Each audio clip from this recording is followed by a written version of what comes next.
Whitehall, 1212, quickly.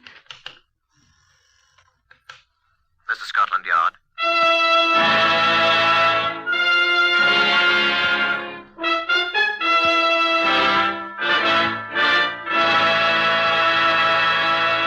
For the first time, Scotland Yard opens its secret files to bring you the authentic stories of some of its most baffling cases. These accurate dramatizations, which are presented exclusively by NBC, are drawn from the official files of Scotland Yard. They're true pictures of the operations of the world's most famous crime detection organization. Only the names of the participants have, for obvious reasons, been changed. The research is prepared by Percy Hoskins, chief crime reporter of the London Daily Express. And the stories for radio, which are performed by an all-British cast, are written and directed by Wyllis Cooper. Here are the principal participants in case number 108 MR131. 2 of these persons have been hanged for murder. Private Eric Slade, 22, of the Royal Army Ordnance Corps. I was a bomb disposal man. Gladys Brown, who wanted to be a dancer. I'm not so awfully bad looking, am I? Melanie Rodier, 20, a French war refugee. Je suis une pauvre, ne suis pas riche. Charles Brooks, 31, taxicab driver. It was a brand new American Plymouth, a grey one, model 1941. Inspector Stuart Wilcox of Scotland Yard. Which of those 4 voices sounds guilty to you? This lower ground floor corridor on which we're standing leads to Scotland Yard's Black Museum. Come down there with me. I'd like you to see an actual souvenir of an actual murder.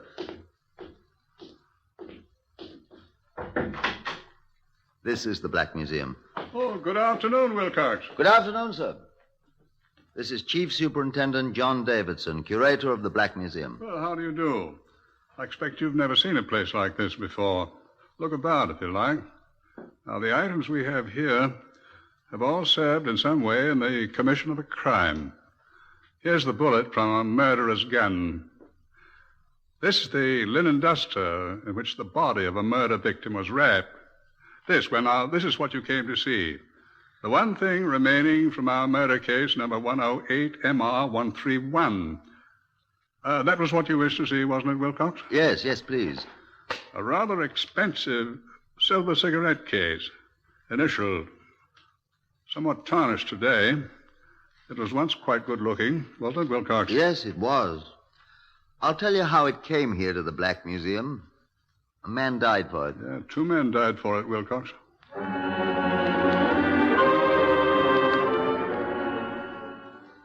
Human motives are curious. The compulsion to become a dashing hero that led a simple-minded young shop clerk to join the most dangerous service in the army. The urge to acquire a compelling and seductive personality that led a one-time housemaid into displaying herself as a striptease artiste in a tawdry nightclub in wartime London. Neither of them knew the other's true name. The striptease dancer, Gladys Brown, called herself Regina Montmorency. The absent without leave Army Private Eric Slade introduced himself to the glamour girl as Lieutenant Studs Farrell, erstwhile gangster. He took her for a ride in the huge red-painted bomb disposal squad lorry late one night in 1944. You did like my act then, Lieutenant. Sensational, I thought. Colossal. You sound just like Hollywood. What? Hollywood. I said you sound like Hollywood. Oh, I was in Hollywood for a little while. Oh, were you really? Oh, with the mob, you know. I've been talking about a Hollywood contract. You have? Oh, yes, of course. Hollywood's always after me. Oh. Such a bore. Well, I like Chicago much better. Were you in Chicago long, Studs? Now, you could bet your bottom dollar on that, sister. Oh, it must have been ever so exciting. I've got a few notches on my gun. Oh, my. Now, you see, I'm no panty waist, my girl. Panty waist? That's what we call a mother's boy in America. Oh, were you an American then, Studs? Oh, I lived there a great deal. Really? All over the Middle West. Chicago, Detroit, Minneapolis, Cicero, Philly. You know, it's Philadelphia. My. I was a cowboy for a while, too, on a ranch in Ohio. I've been around. Did you have a lot of moles? What, say? Moles, you know, gun moles. A few. Oh, it must be wonderful to be a mole. It's dangerous. I love danger. and you get so rich. Well, I've done all right. I should like being a gun moll, really. Really? No, I sometimes think I should be a very good one. Although I'm a very good dancer, aren't I? Oh, you are. Peachy. I should think you'd miss pulling jobs. Huh, I've just pulled one. What? Well, where do you think I got this lorry? Did you steal it? I reckon I sure did, sister. Studs, darling. Let's pull a job together. I'll be your gun moll and we'll...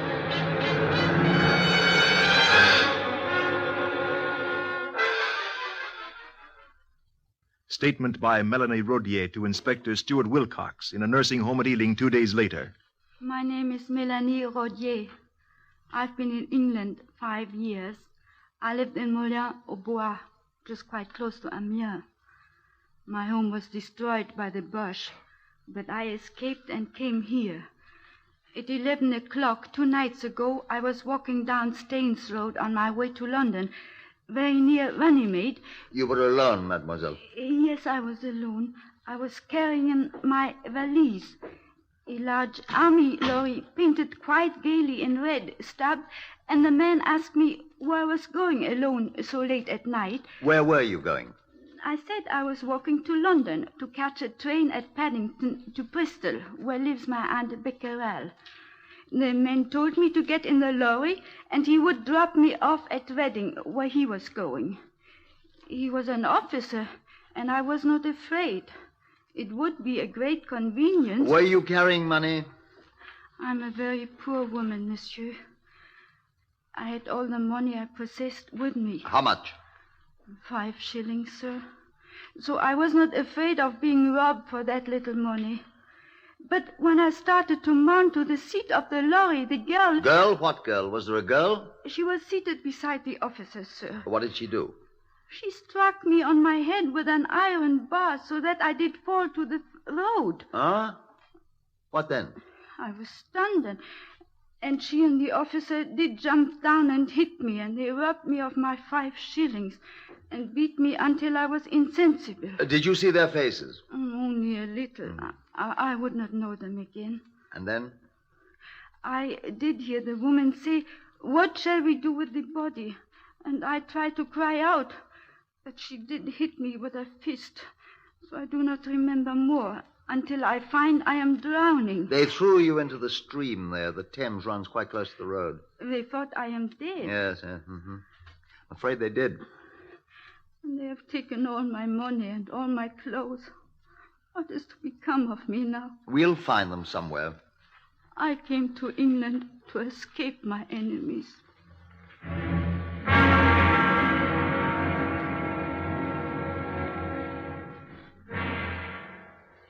It was a matter that should have properly been handled by the county constabulary, of course. A simple assault upon a friendless person, happily not involving murder. But there were other circumstances. First, the fact that the assault had been committed and connived at by a person in the uniform of an officer of His Majesty's forces, driving a motor vehicle which was obviously an official one. Whoever it was had attempted murder once. They might try it again. And I confess I was unable to forget what the poor little French refugee had said. I came to England to escape my enemies. Detective Sergeant Kevin Moore and I discussed it in my office. Well, if it was a red-painted lorry, sir, it could be only one thing. Bomb disposal people, of course. He's a little out of his territory up there in Runnymede, sir. With a girl at 11 o'clock at night. Well, you didn't ask my opinion, sir. Well, why do you think I called you in? Well, in that case, sir, my opinion is that it was some young ex-schoolboy officer who'd had several dozen drops too much in some bottle club in London. And wandering about, he saw the lorry standing somewhere and, well, pinched it for a lark. Well, joyride, we used to say. Innocent amusements of the young. Oh, I think so, sir. I doubt that French girl thinks so. Mm. And neither do I. They thought they'd drown the girl for 5 shillings. Mm. And I furthermore think they'll try it again unless we catch them first. Well, we'll try, sir. I'll get in touch with the bomb disposal people and find out if any officer of theirs was out with one of their lorries that night. Or if one of their lorries had been stolen and one of their officers absent without leave. Yes, sir. That's a good idea. Of course it is. If I'm right, which I probably am, teletype the number of the lorry and the description of the officer to all the police in this area. Yes, sir. And warn everyone who knows about this French girl's case to say nothing about it at all. Especially to the newspapers. Why is that, sir? If they find out they bungled their first try, our friends may become discouraged and abandon their promising career as criminals. We'll never catch them. Oh. It was the next day before I saw Moore again. When he came in to report what he had accomplished, I had news for him, too. I let him speak first. Well, sir, I've been in touch with the bomb disposal people. And? Oh, I've had to talk to millions of people, sir. Finally, I found the right ones to give me the reliable information. Yes? There was a lorry stolen, sir. Aha. Number W14519, an American-made 10-wheel 6x6. Good. There is no officer missing, sir. Oh. All of them in the London district are accounted for, including one who was blown up trying to unscrew a fuse from a buried blockbuster that's been sizzling for a week in Shepherd's Bush. But there's a private missing, sir. Oh?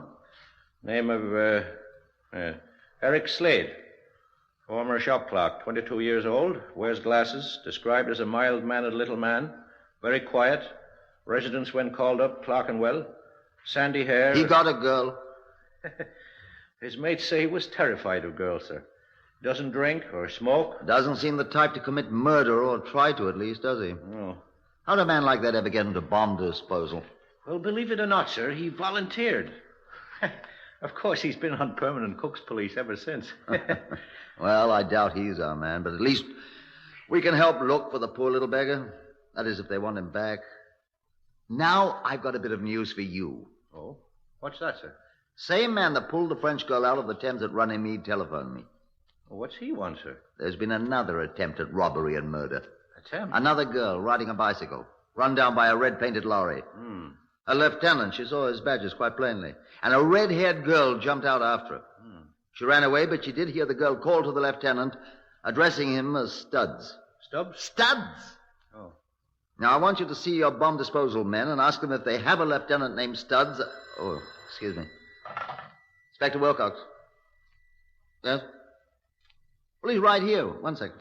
For you. Oh, thank you, sir. Sergeant Moore here.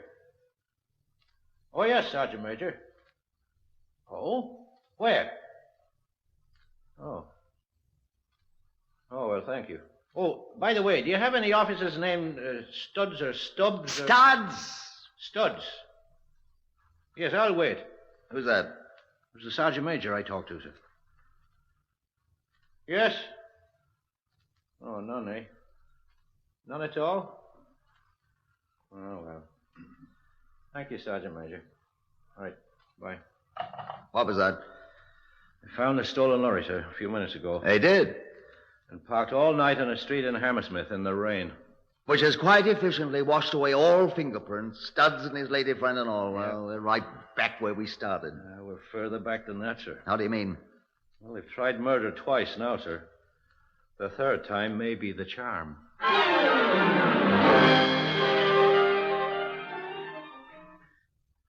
The portion of case number 108MR131 I'm about to play for you now is reconstructed from the statements made by Eric Slade and Gladys Brown at their trial at Old Bailey 3 weeks later. I assume it's correct and accurate because it came from their own lips as they were on trial for their lives. They were standing in a darkened doorway, they said, on Hammersmith Broadway late at night. Have I got to walk home then? Regina, darling, I've only got 10 shillings left. 10 shillings. The big shot gangster, the terror of Chicago and all. He's only got 10 shillings. Well, I'll get some more. Well, get it now, gangster. I'm going to ride home. Regina, I can't go back and ask anybody for money. I'm absent without leave. I'm a wanted man. What do you have to leave that lorry over there on the street? We could have ridden in that. Somebody'd recognize the lorry. You know that. Oh, is the big bad gangster afraid, then? You stow that. Oh, you're not afraid of girls, are you? I said stow What it. kind of bad man you are. Brave enough to rob a poor girl of her 5 shillings. 5 shillings. But when a man comes along, oh, no, not you. Not bloody well you, my darling. Even made me smash the poor thing on the edge. You weren't man enough to. I'll throw her in the water. After I'd killed her. Don't yell so. Oh, there's no one to hear me. I'm sorry I ever took up with you. I thought you was a man. Now, Regina. Won't even step out and stick up a lousy taxi man. Let me walk home in the rain because you've not got that Now, guts. Regina, Don't please. come that on me now. Take your hands off me. And I thought I was going to be your moll. Take your hands off me. You don't love me. Regina, I do love you. Well, then do something about it. Get me some money. If I'm going to be your moll, you've got to support me. Regina. Do you love me, Studs, darling? Regina, you know I love you. Look. What? Here comes a taxi cab. Stop him. No, I don't want to do anything Stop like him. that. Shout at him. He'll have lots of money. No, I don't think... Haven't we Do done you enough? love me? Regina. Do you or don't you? Of course I do, you know that. Taxi! Don't, A Regina, taxi! don't. Stop. Here, taxi! I don't want to. Now you've got to. Come on in afterwards. Oh, taxi! Yes, ma'am. Yes, sir. Stats. Are you... I mean... Driver, we wish to go to the top of King Street. Come on, Stats. Wait a minute, lady. What's the matter? This isn't a taxi. What? I mean, it's a private hire car. Oh, that's all right. Well, I don't know, lady. Costs a great deal more to ride a private hire car than a plain taxi cab. Am I... he has the money. Haven't you, dear? How much? 10 shillings. To the top of King Street? Shouldn't cost me more than 1 and 6, you robber. Stats, This dear. is a private hire car, sir. I can charge what I like, you know. I won't pay it. Darling, I want to ride home. You heard what the lady said, mister. It's a filthy night, sir, and there ain't many taxi cabs about. The fare will be 10 shillings. Come on, darling. We can afford it. We'll have lots of money later, you know. Come on. Coming, sir. Of course he's coming. Get in, Studs. Top of King Street, sir. We'll tell you where to stop. You? We'll wait until we're almost there. What say, miss? I was talking to my boyfriend. Oh, sorry. I say, you must make rods of money in this business. Oh, we do all right, miss. Hear that? Mm-hmm. Get your pistol out, darling. I've got it, but I don't want to use it. Bloody bad night, ain't it? It is for you. Pardon? I said yes. Hope you don't mind too much about that 10 shillings fare, sir. A man's got to make a living, ain't he? What's so funny, miss? Oh, we've got a better way of making money than you have. Haven't we, Studs? Yes, we have. We're gangsters. What? Gangsters, we're gangsters. I shouldn't laugh, buddy. He was a gangster in Chicago. Oh, look here now. Keep your eye on the road, Mac. Hey, look here, mate. I'm not in the mood for your practical jokes. This isn't a joke. Stop poking at me. That's a revolver he's poking in your neck, buddy. What? A pistol. What do you want? All your money. I'll give you my money. Of course you will. Stop the car. All right.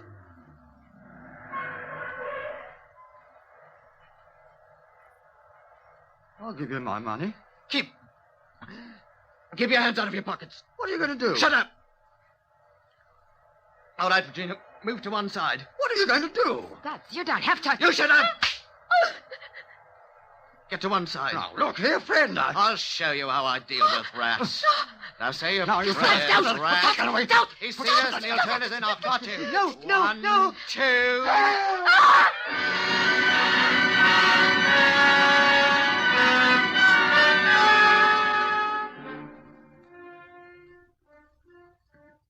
Message from J Division, Metropolitan Police, to Inspector Stuart Wilcox the following morning.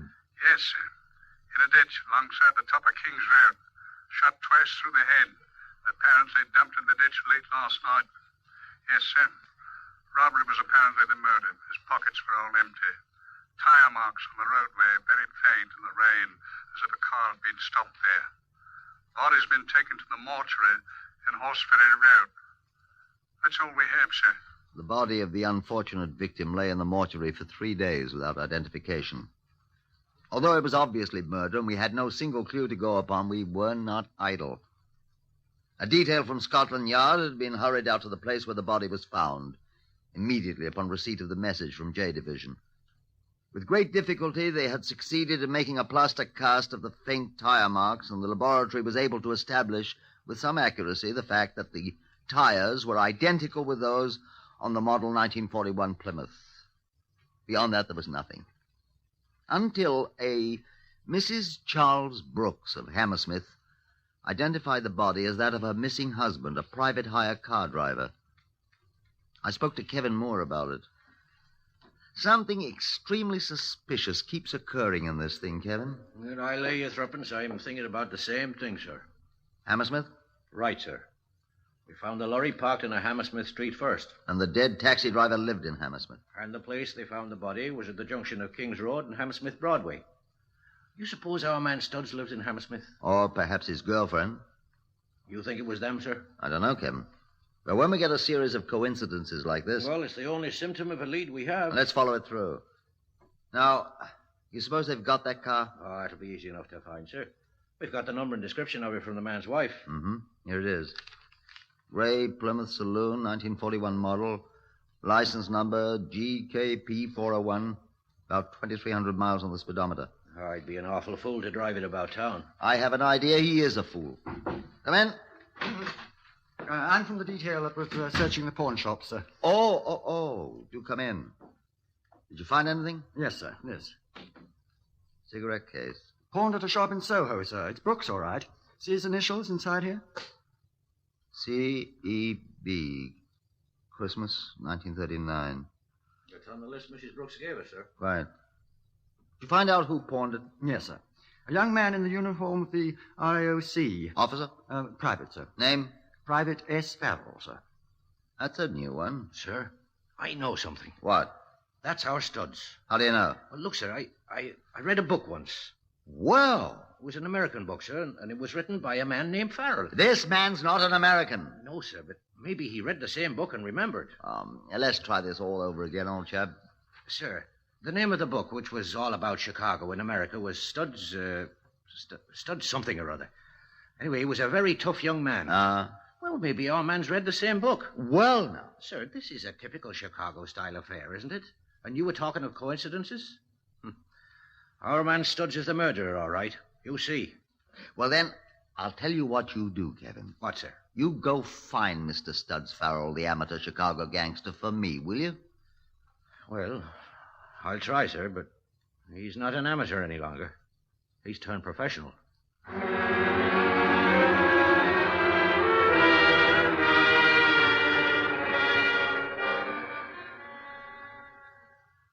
Wireless communication between Scotland Yard's 999 room and a patrol car 2 nights later. J23 calling MG2W. J23 calling MG2W. J23 calling MG2W. Over. MG2W to J23. Over. MG2W, this is J23 near Fulham. The wanted Plymouth saloon car, license number GKP401, has been located. It's parked on a dead-end road near here. Over. J23, this is MG2W. Keep car under surveillance. Follow it if it leaves, maintaining communication with me at all times. Send constable to nearest road intersection to guide other cars being dispatched now to scene. Notify us where constable guide is stationed at once. Over. J23 to MG2W. Understood. Over and out. A Scotland Yard patrol car with Sergeant Kevin Moore picked me up at my home in less than 10 minutes. We proceeded at a good rate of speed to the Fulham district, where a constable hopped on the running board and directed us quietly to the scene. We ran without light, stopping at the mouth of the cul-de-sac where the grey Plymouth was parked. We blocked the exit of the dead end with our car and waited. It was very quiet. Half an hour later, Kevin Moore spoke.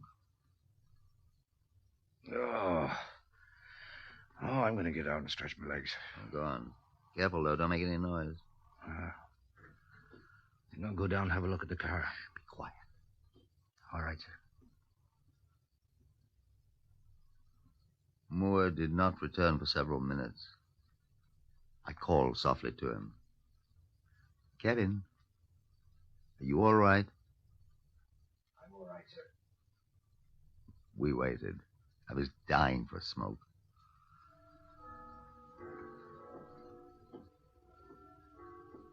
Better not smoke, though. Sir. Eh? Somebody coming. I hear him. Coming out of that house there on the right, I think. Yes, sir. Quiet. Hope they don't see Kevin. Getting in the car. Can't get past us, sir. I'm going down there. All right, sir. turn your spotlight on them as soon as I call out. Yes, sir. Excuse me, sir. Excuse me, sir. Is this your car? Most certainly is. I'll have to ask you to keep your hands away from your pockets, sir. Look here. Or I shall most certainly be forced to break your jaw, sir. Turn on your light. Shoot him, son. Hold it there. We're Scotland Yard men. Good, sir. Now then, what's your name, Lieutenant? My name is Lieutenant Studs Farrell of the bomb disposal. Well, sir, I'm Detective Sergeant Moore of Scotland Yard. I must detain you on the suspicion of being involved in the murder of Charles. Well, it was him. I didn't do it. It was him. Madam, we must detain you on the same charge. I warn you both that anything you say will be taken down in writing and may be used in evidence. You haven't got anything on me. I take it, sir, that you have not read the third and last volume of the Studs Lonigan books, then? No. What's that one, Kevin? It's called Judgment Day, sir.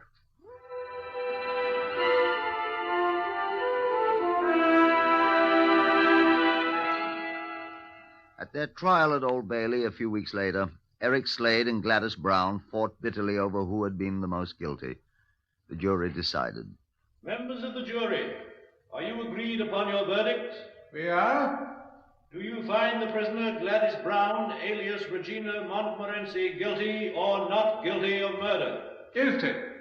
Do you find the prisoner Eric Slade, alias Studs Farrell, guilty or not guilty of murder? Guilty. You find both prisoners guilty of murder, and that is the verdict of you all? That is the verdict of us all. Prisoners at the bar, you severally stand convicted of murder. Have you or either of you anything to say why the court should not give you judgment of death according to law? And the judge... Gladys Brown and Eric Slade, you have been found guilty after a long and patient trial by a jury of your fellow men of a most brutal murder. I entirely agree with the verdict at which they have arrived. There is only one sentence which the law of this country allows me to pass upon you and upon each of you. The sentence of this court upon you and upon each of you is that you be taken to a lawful prison and thence to a place of execution. That you be there, each of you, hanged by the neck until you are dead, and that your bodies respectively be buried within the precincts of the prison in which you shall have been confined before your execution. And may the Lord have mercy upon your souls. Amen.